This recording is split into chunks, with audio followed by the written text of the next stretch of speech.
Hi friends, I am Kapse sir, 12th class, subject English. This year we have new syllabus and we have started the study of first section, prose section. We have seen first lesson, second lesson. Now we have to see 1.3, the cop and the anthem. The cop and the anthem, this lesson, this story is written by O. Henry. We have seen in the first part icebreakers and introduction of the writer. Now we have to see the story in English as well as in Marathi. Sophie is the central character of the story. Sophie is a homeless. Park bench is the home for Sophie. Now look at the first paragraph. Look the page number 28. Sophie left his bench and strolled out of the square and across the level sea of asphalt, where Broadway and Fifth Avenue flow together. Up Broadway, he turned and stopped at a luxurious cafe.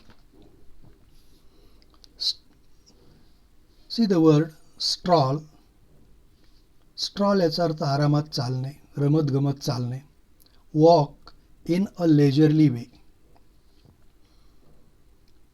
Another phrase is here, sea of asphalt. Asphalt याचा अर्थ डांबर किंवा डांबरी रस्ता, परंतु sea of asphalt म्हणजे अगदी समुद्रासारखा विशाल असलेला मोठा रस्ता.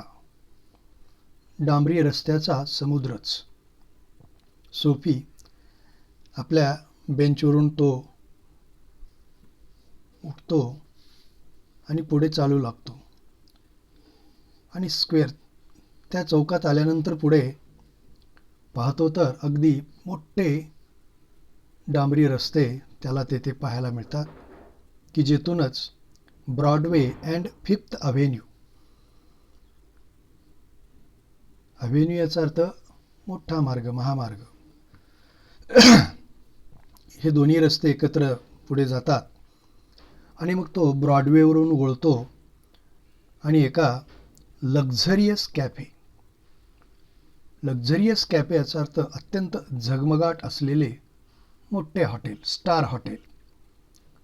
पहा, तो स्टार हॉटेल पुढे थांबतो.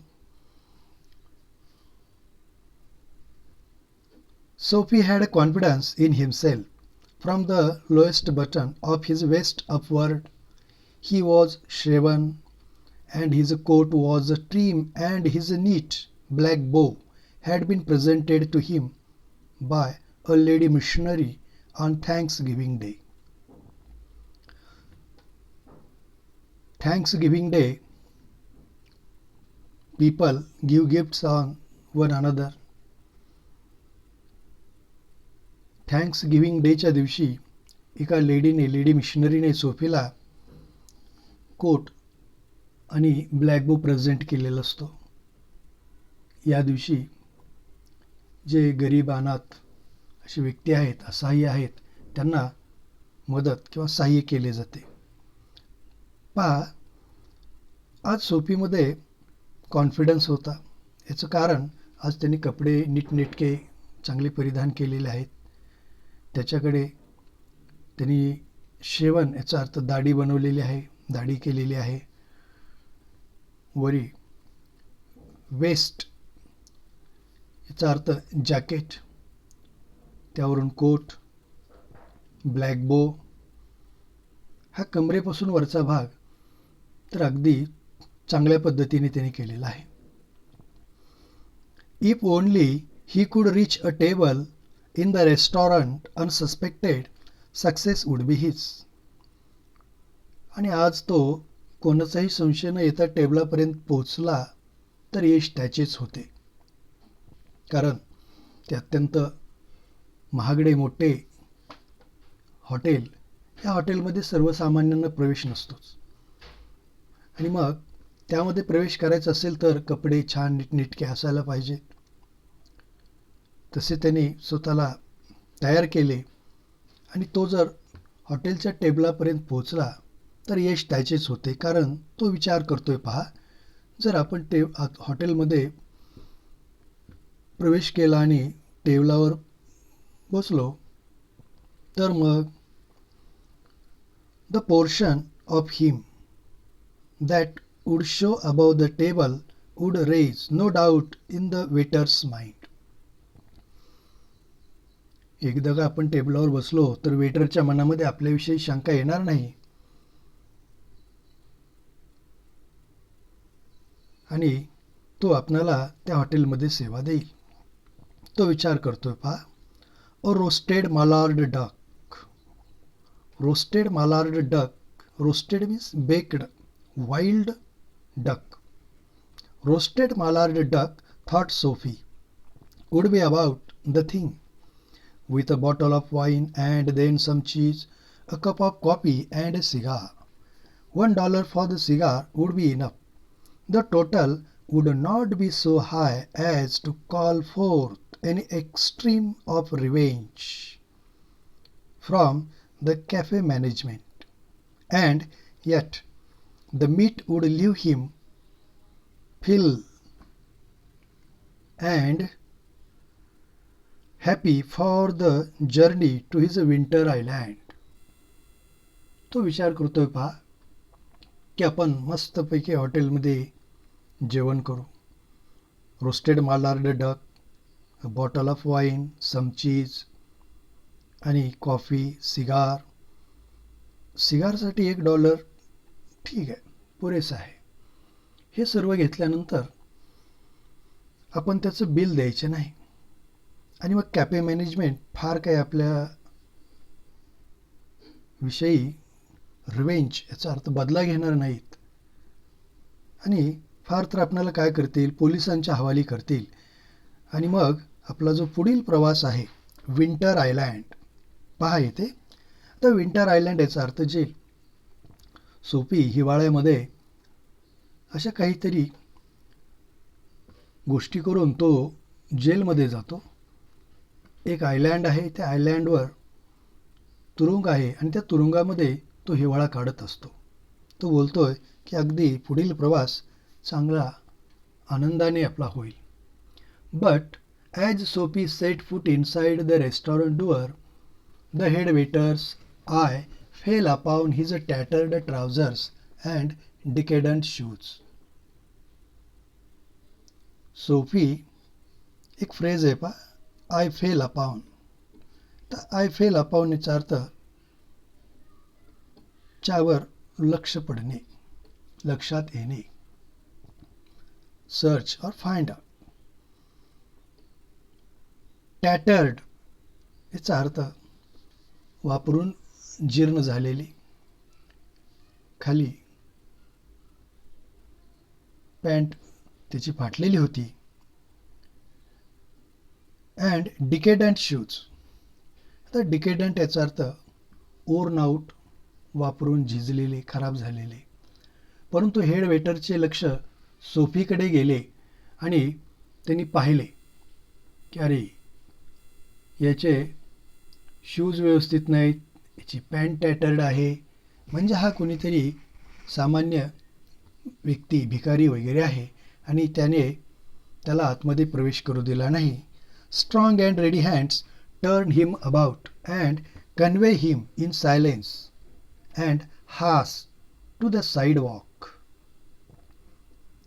त्या वेटरचे हात तयारच होते आणि सोफीला त्याने तिथूनच इशारा करून सांगितले की पुढे चालता हो. चालता हो म्हटल्यानंतर सोफीचे हे सर्व स्वप्न भंगले. अगदी काय लाजिरवाणे नशीब पहा, इग्नोबल फेट याचा अर्थ लाजिरवाणे नशीब. And averted the ignoble fate of the menaced mallard. In the first attempt Sophie failed. Sophie turned off Broadway. It seemed that his route to the coveted island was not to be an easy one. तो विचार करतोय पहा की आपण जे आपलं coveted याचा अर्थ एक्सपेक्टेड, ग्रेटली डिझायर्ड, आपण ज्या ठिकाणी ज्या आयलँडवर जाण्याचा विचार करतोय त्या ठिकाणी जाण्याचा मार्ग एवढा काही सोपा नाही. Some other way of entering the limbo must be devised. आणि त्या ठिकाणी जाण्याचा कोणता तरी दुसरा एखादा मार्ग आपण शोधला पाहिजे. लिंबो, हेल अँड हेवन या दोन्हीचा अनुभव ज्या ठिकाणी आहे किंवा येतो, किंवा border place between heaven and hell, मग अशा ह्या लिंबोमध्ये किंवा हे स्वर्ग आणि नर्क याचा दोन्हीचाही अनुभव आपल्याला ज्या ठिकाणी आहे असे ठिकाण म्हणजे आयलँड या ठिकाणी जाण्यासाठी आपण कोणता तरी दुसरा मार्ग शोधला पाहिजे. Look the next paragraph. At a corner of 6th Avenue, पुढे 6व्या मार्गावर, महामार्गावर, at a corner of 6th Avenue, electric lights and cunningly displayed wares behind plate glass made a shop window attractive. पुढे महामार्गाच्या कोपऱ्यावर एक इलेक्ट्रिक शॉप आहे. त्या शॉपची जी विंडो होती ती अतिशय आकर्षक पद्धतीने रोषणाई करून त्यामध्ये वस्तू ठेवलेल्या आहेत आणि समोरच्या बाजूला, दर्शनी बाजूला ग्लास बसवलेला आहे आणि अशा पद्धतीने ती खिडकी अत्यंत आकर्षित केलेली आहे. Sophie took a stone and dashed it through the glass. People came running round the corner, a policeman in the lead. Sophie stood still with his hands in his pockets and smiled at the sight of brass buttons. Sophie विचार करतो की आपण ही खिडकीची काच फोडायची आणि मग तो दगड घेतो आणि त्या काचेवर मारतो. काच फुटते, आवाज होतो आणि कोपऱ्यावरून लोक धावत त्या ठिकाणी येतात आणि येणाऱ्या लोकांमध्ये सर्वात पुढे पोलिसमॅन असतो आणि हा पोलिसमॅन त्या ठिकाणी ब्रॉस बटन्स असा शब्द वापरलेला आहे. पितळी बटन्स असलेले वर्दी घातलेले व्यक्ती म्हणजे पोलिसमॅन आणि त्यांना पाहिल्यावर सोफी आनंदित होतो. त्याला वाटते की आता पोलिसमॅन आलेले आहेत, आपल्याला पकडतील आणि आपला पुढील प्रवास चालू होईल. पहा, where is the man that done that enquired the officer एजिटेटेडली.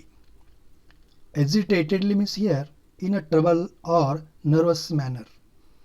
अगदी निराश, चिडून त्या पोलिसमॅनने सोफीला विचारले की ज्याने हे कृत्य केलेले आहे, काम केलेलं आहे, तो कुठे गेला. Don't you think that I might have had something to do with it, said Sophie with a friendly voice as one greets good fortune. Sophie त्या पोलिसमॅनला बोलतो, तुम्हाला असे वाटत नाही का की या घटनेमध्ये माझा काही हात आहे, मी हे केलेले असेल. The policeman refused to accept Sophie even as a clue. Men who smash windows do not remain to chat with the police. They take to their heels. The policeman saw a man halfway down the block running to catch a car. Policeman सोफीला म्हणतो की जे लोक असे कृत्य करतात ते पोलिसांशी गप्पा मारत उभारत नाहीत, आरामात खिशात हात घालून पोलिसांशी गप्पा मारत नाहीत, तर ते काय करतात, दे टेक देअर हिल्स, म्हणजे तेथून ते पळ काढतात. पळ काढतात म्हटल्यानंतर पोलिसमन सभोवताली इकडे तिकडे पाहतो, तर एक व्यक्ती तेथून पळत जात असलेला तो पाहतो. ॲक्च्युली तो व्यक्ती कार पकडण्यासाठी धावत असतो आणि कार पकडण्यासाठी धावत असलेल्या व्यक्तीच्याच पाठीमागे पोलिसमन त्याला पकडण्यासाठी धावतो. With drown club, policeman join in the pursuit. Sophie, with disgust in his heart, drafted along twice unsuccessful. Sophie विचार करतो पा की अरे परत आपल्याला अपयश आले. दुसऱ्या वेळेस प्रयत्न करूनही अपयश आले. On the opposite side of the street was a restaurant of no great pretensions. Sophie पाहतो की रस्त्याच्या विरुद्ध बाजूला एक रेस्टॉरंट आहे, उपाहारगृह आहे आणि या उपाहारगृहामध्ये अगदी फार काही असा झगमगाट नाही किंवा फार मोठे असे महागडे असे हॉटेल नाही. It catered to large appetites and modest purses. Catered means हे रेंडर, देणे, सेवा देणे, आणि ॲप्टिटीज याचा अर्थ गरज भागवणे, पोट भरणे. मॉडेस्ट पर्सेस याचा अर्थ केशाला परवडणे. म्हणजे हे जे हॉटेल होते, हे हॉटेल या ठिकाणी पोट भरणे व आपल्या केशाला परवडण्यासारखे गरज पुरवणारे ते एक सामान्य असे उपाहारगृह होते. Its crockery and atmosphere were thick, its soup and napery thin. Into this place Sophie betook himself without challenge. At a table he sat and consumed beefsteak, flapjacks, dog nuts and pie. And then he told the waiter the fact that the minutest coin and himself were total strangers. Sophie त्या रेस्टॉरंटमध्ये गेल्यानंतर त्याला कोणीही अडवू शकत नव्हतं. तो स्वतःहून मध्ये गेला, बसला आणि कंझ्यूम याचा अर्थ खाल्ले, अगदी फडशा पाडला. कोणकोणते पदार्थ खाल्ले पा? बीफस्टिक, फ्लॅपजॅक्स. आता फ्लॅपजॅक्स याचा अर्थ ओट या धान्यापासून बनवले पाव किंवा धिरडे, फ्लॅपजॅक्स. देन डॉगनट्स, कणिक किंवा कणकेसारख्या पदार्थापासून बनवलेला गोड केक, अँड पाय. या सर्व पदार्थ त्यांनी तेथे घेतले. अँड देन, आणि नंतर पुढे पहा, तो त्या वेटरला म्हणतो की माझ्याकडे पैसे नाहीत, माझ्याकडे एक छदाम देखील नाही आणि पूर्णतः मी या ठिकाणी नवीन आहे, माझ्या कोणीही ओळखीचे नाही. Now get busy and call a cop and don't keep a gentleman waiting. पहा सोफी कसा बोलतो त्याला. हे बघ, तू आता कामाला लाग आणि पोलिसांना बोलव. माझ्यासारख्या सभ्यग्रस्ताला आता वाट पाहायला लावू नकोस. मी बिल देणार नाही, माझ्याकडे पैसे नाहीत, तू पोलिसांना बोलव. असं म्हटल्याबरोबर no cop for you, said the waiter with a voice like butter cakes and and eye like the cherry in the Manhattan cocktail. Hey Con. त्या वेटरने पोलिसांना बोलव म्हटल्यावर पोलिसांना बोलवलं नाही. तो वेटर म्हणाला, तुला पोलीस नको, आम्हीच तुला पुरेसे आहोत. अगदी घोगऱ्या आवाजामध्ये आणि मॅनहॅटन कॉकटेलमध्ये चेरी ज्या पद्धतीने असते तसे लहानसे डोळे करत तो मोठ्याने ओरडला, हे कॉन. त्याने कॉन या दुसऱ्या वेटरला बोलून घेतले. Neatly upon his left ear on the callous pavement two waiters pitch Sophie. आणि त्या दोन वेटरने सोफीला कॅलोस याचा अर्थ व्हेरी हार्ड, अत्यंत खडतर, कठीण, आणि पिच म्हणजे फेकले, थ्रीव. त्या दोन वेटरने सोफीला उचलले आणि पुढे त्या असलेल्या निष्ठुर रस्त्यावर फेकून दिले. See the next page.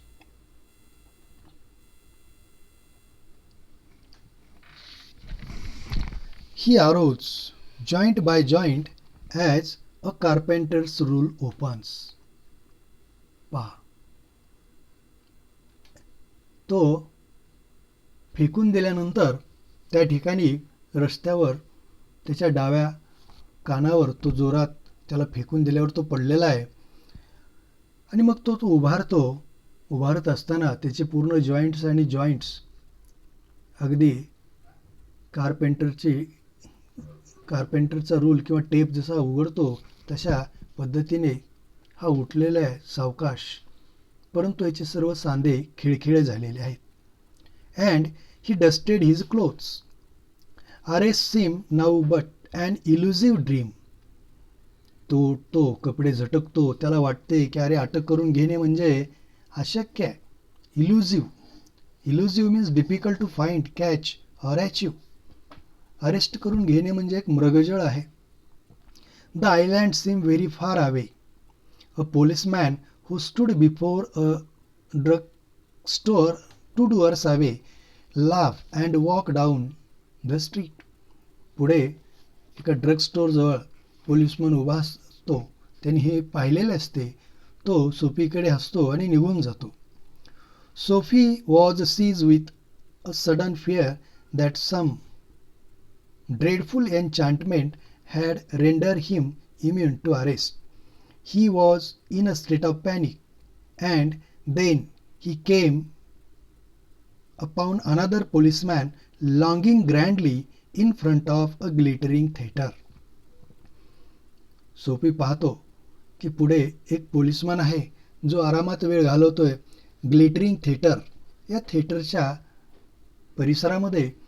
कायदा व सुव्यवस्था राखण्यासाठी तो त्या ठिकाणी उभा आहे आणि मग आपणाला तेवढाच एक आधार की आपण थोडे प्रयत्न करू आणि मग तो आपणाला अरेस्ट करेल. आपण काय करू? Disorderly conduct. तर डिसऑर्डर याचा अर्थ गोंधळ आणि कंडक्ट म्हणजे वर्तणूक, वागणूक. पहा, he caught at the immediate straw of disorderly conduct. तो या ठिकाणी पोलीस म्हणून उभा आहे, तो शांतता राखण्यासाठी उभा आहे आणि आपण जर गोंधळ घातला तर आपणाला तो अटक करेल असे त्याच्या लक्षात येते आणि सोफीचे प्रयत्न चालू होतात. त्याचा हा चौथा प्रयत्न पहा. On the sidewalk Sophie began to yell drunken gibberish. Yell म्हणजे मोठ्याने ओरडणे आणि गिब्रिश याचा अर्थ व्यर्थ बडबड, nonsense talking, useless talking. Sophie एखाद्या ड्रंकन पर्सनसारखा मोठमोठ्याने बडबडू लागला. On the sidewalk Sophie began to yell drunken gibberish at the top of his harsh voice. He danced, howled, raved, and otherwise disturbed the skies. तो त्या ठिकाणी नाचू लागला, ओरडू लागला, कर्कश आवाज करू लागला की अगदी वेड्यासारखा वागू लागला. The policeman merrily trilled his club, turned his back to Sophie and remarked to a citizen. Policeman त्या सोफीकडे गेला. त्याने आपल्या हातामध्ये असलेली जी काठी आहे, क्लब, तो दंडुका ट्रिल करणे म्हणजे फिरवणे, तो फिरवला आणि त्याच्याकडे सोफीकडे पाठ करून तेथे असलेल्या एका नागरिकाला उद्देशून पोलिसमन बोलला. दिस one of them ye lads celebrating the goose egg they give to the Hartford College. Noisy, but no harm. We have instructions to let them be.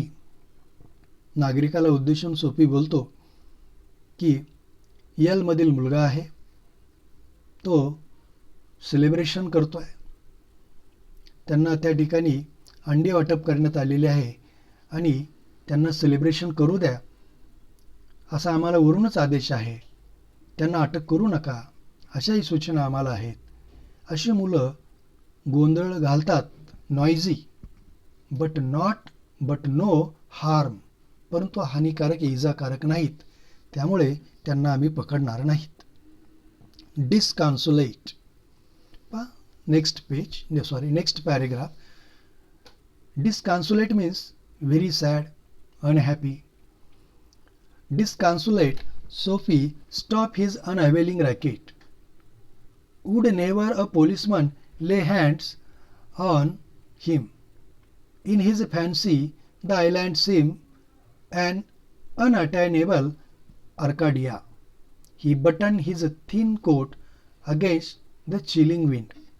Sophie विचार करतो, पहा तो निघालेला आहे, निराश झालेला आहे. पोलीसमन आपल्याला पकडणार नाहीत असे त्याला वाटते. आणि आपलं जे काही आयलँड आहे, हे आयलँड म्हणजे आपल्यासाठी एक पॅराडाईस, नंदनवन, की जे आपणाला मिळणे अशक्य आहे. आर्केडिया याचा अर्थ इथे पॅराडाईस, नंदनवन. आणि मग पुढे त्याला पूर्वेकडे निघालेला आहे, थंडी वाजू लागलेली आहे. त्यांनी त्याच्या कोटचे काढलेले बटन त्याने घातलेले आहेत. Next paragraph. In a cigar store, he saw a well-dressed man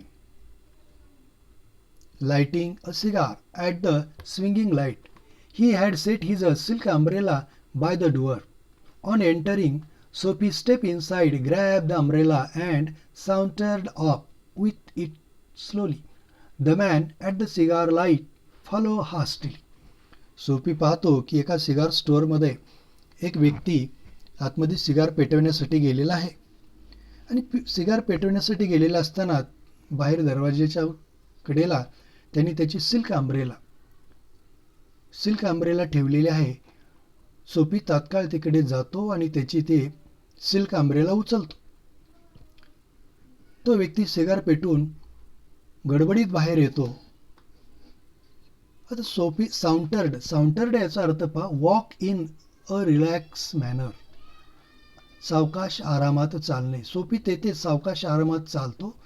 तो पळून जात नाही, कारण सोफीची इच्छा असते की आपण सिल्क आंब्रेला चोरल्याबद्दल त्या व्यक्तीने त्याला अटक करावी, पकडावे. माय umbrella, he said sternly.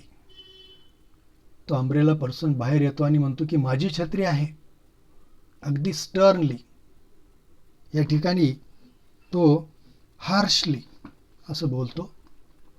O is it, sneer Sophie. आणि उपहासाने सोफी म्हणतो, हो असे आहे, तुमचे आहे का, तुझे आहे का. ॲडिंग इन्सल्ट टू पेटी लार्सनी. वेल, why don't you call a policeman? I took it, your umbrella. Why don't you call a cop? There stands one on the corner. तुझी छत्री आहे का. ठीक आहे. सोफीला वाटते की थोड्या चोरीबरोबर अपमान झाला तरी चालेल, म्हणून तो बोलतो, ठीक आहे, पोलिसाला बोलव. का बरं पोलिसाला बोलवत नाही मग. बोलव पोलिसाला. तो बघ, तो कोपऱ्यावर पोलीस उभा आहे, त्याला बोलव.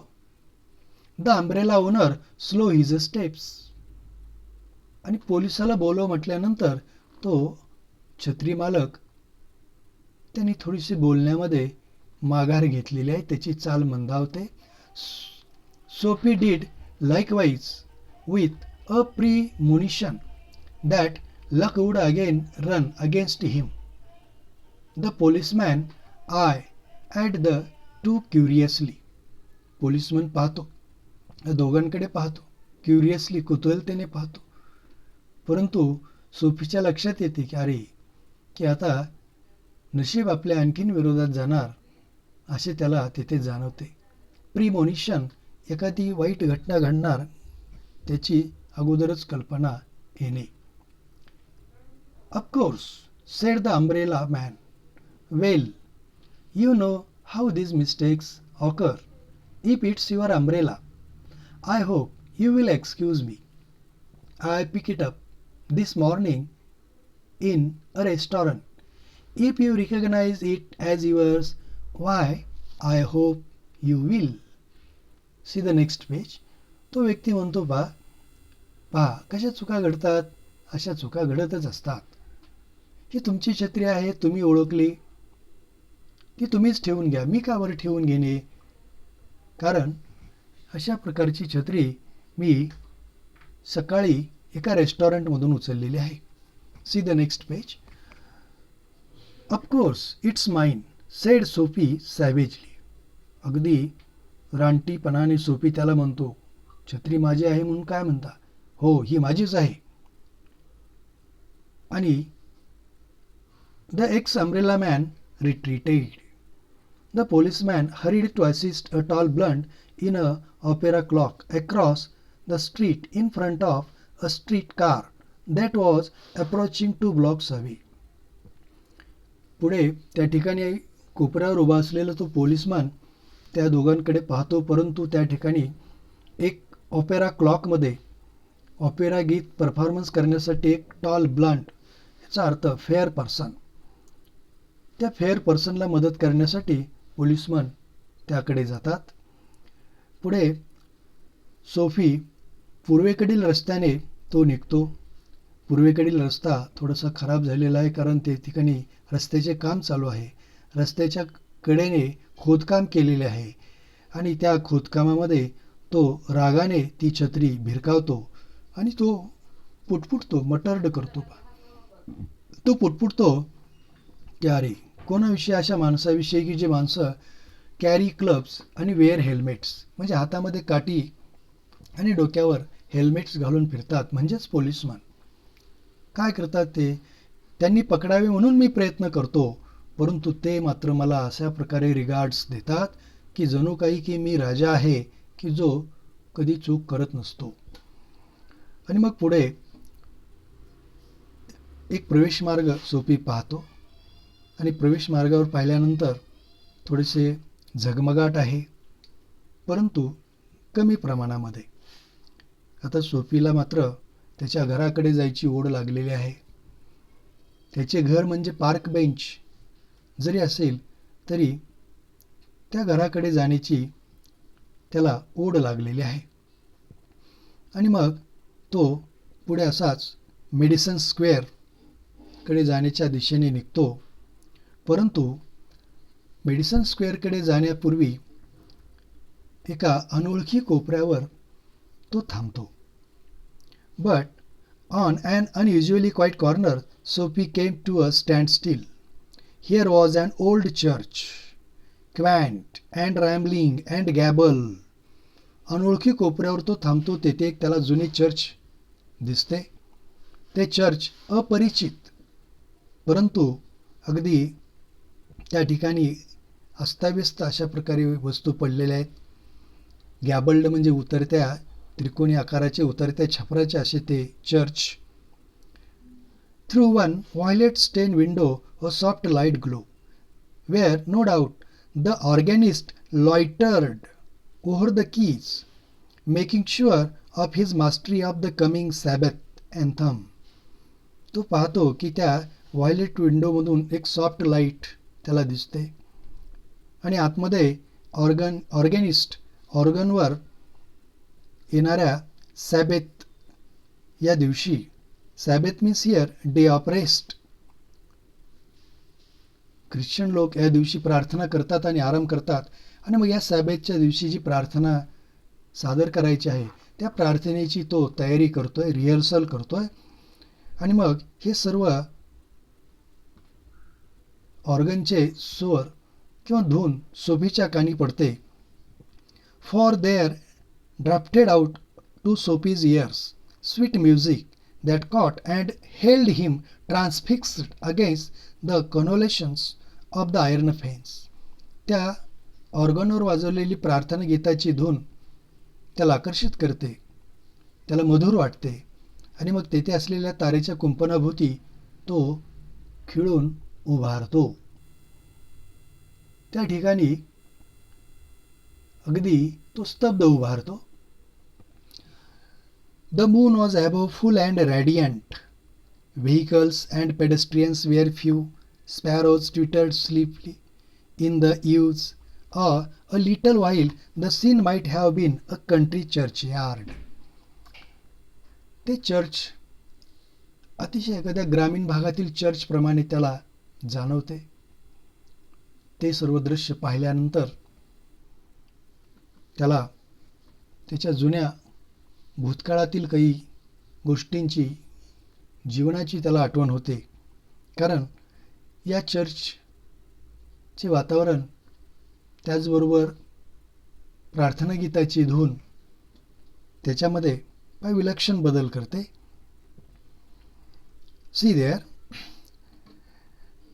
and the anthem that the organist play cemented Sophie to the iron fence, for he had known it well in the days when his life contained such things as mothers and roses and ambitions and friends and immaculate thoughts and colors.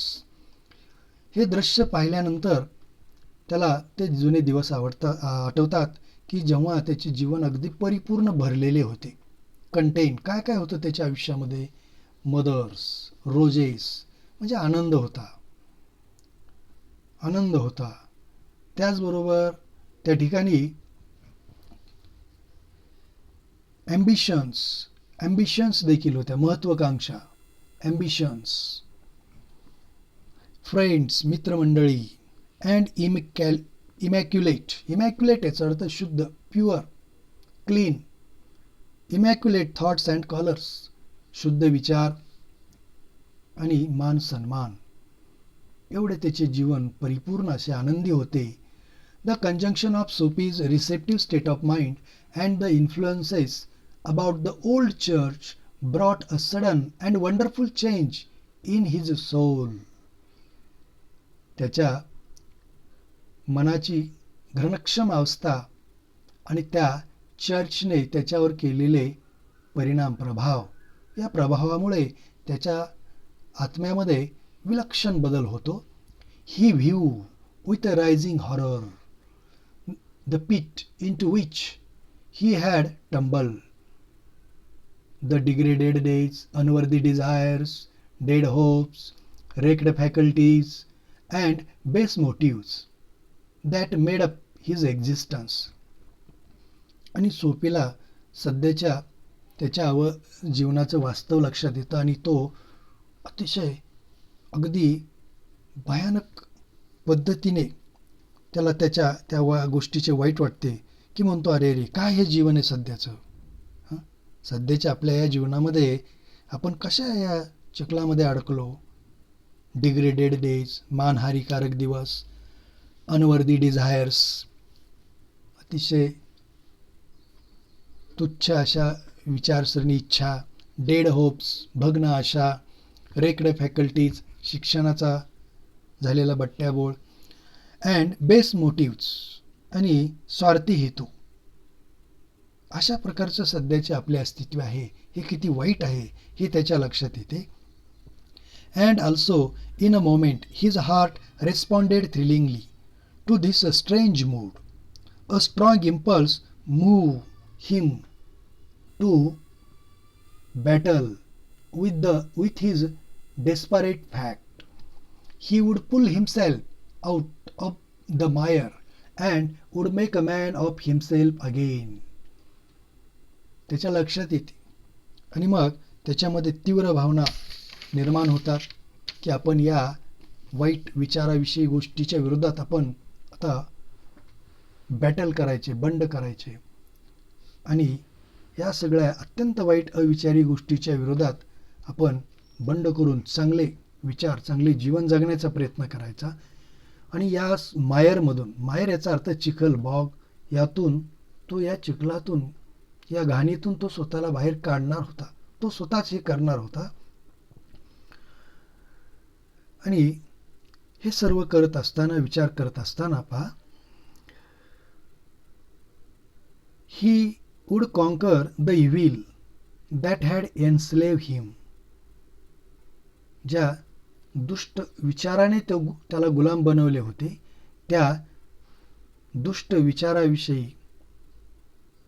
विरुद्ध तो लढून त्यावर विजय मिळवणार होता. There was time, he was young, yet he would resurrect his old eager ambitions and pursue them without faltering. त्याच्याकडे वेळ होता, तो तरुण होता, तो त्याच्या जुन्या इच्छा आकांक्षा पुन्हा नव्याने जिवंत करून पूर्ण करू शकत होता, न गांगरता न घाबरता. फाल्टरिंग याचा अर्थ गांगरणे, घाबरणे, न भिणे. आणि रिसरेक्ट याचा अर्थ आपण इथे रिस्टोर टू लाईफ, पुन्हा जिवंत करणे. आणि मग जुने विचार, जुन्या महत्वाकांक्षा पुन्हा जिवंत करून न घाबरता तो पूर्ण करणार असतो. आणि मग those Solomon but sweet organ notes had set up a revolution in him. अतिशय मधुर गंभीर अशी ती प्रार्थना गीताची धून सोफीमध्ये विलक्षण बदल करते. Tomorrow he would go into the roaring downtown district and find work. A fur importer had once offered him a place as a driver. He would be somebody in the world. He would.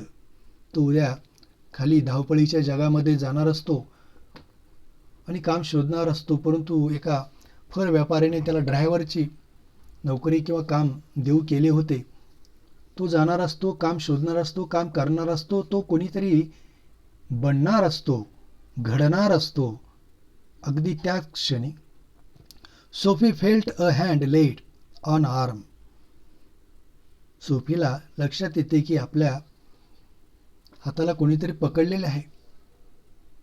He look quickly around into the impassive face of a policeman. आणि कोण आहे हे असं ओळून Sophie पाहतो तर अगदी निर्विकार चेहऱ्याचा policeman. What are you doing here? Asked the officer. Nothing, said Sophie. Then come along, said the policeman. 3 months on the island, said the magistrate in the police court the next morning. आणि मग सोफीला विचारलं जातं, तू काय करत आहेस इथे? तो म्हणतो, मी काही करत नाही.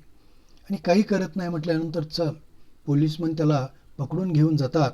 आणि मग पोलीस कोर्टाचे न्यायाधीश सोफीला 3 महिने तुरुंगवास अशी शिक्षा सुनावतात. पहा किती अनपेक्षित शेवट या कथेचा झालेला आहे. आणि म्हणून वाचन करत असताना या विनोदी कथा, ओ हेनरी यांच्या विनोदी कथा वाचन करत असताना हसतात व हसता शेवटी अशा अनपेक्षित शेवट या कथेचा होतो, त्यामुळे रडतातही. म्हणून त्यांच्या लेखनशैलीविषयी वाचकांनी त्यांना स्माइल्स विथ टीयर्स असे संबोधले आहे. Friends, we have completed lesson, and in this second part we have seen the story. It's a summary also in Marathi, it's a translations also in Marathi. Next part we will see tomorrow. In the next part we will complete brainstorming. Okay, see you again.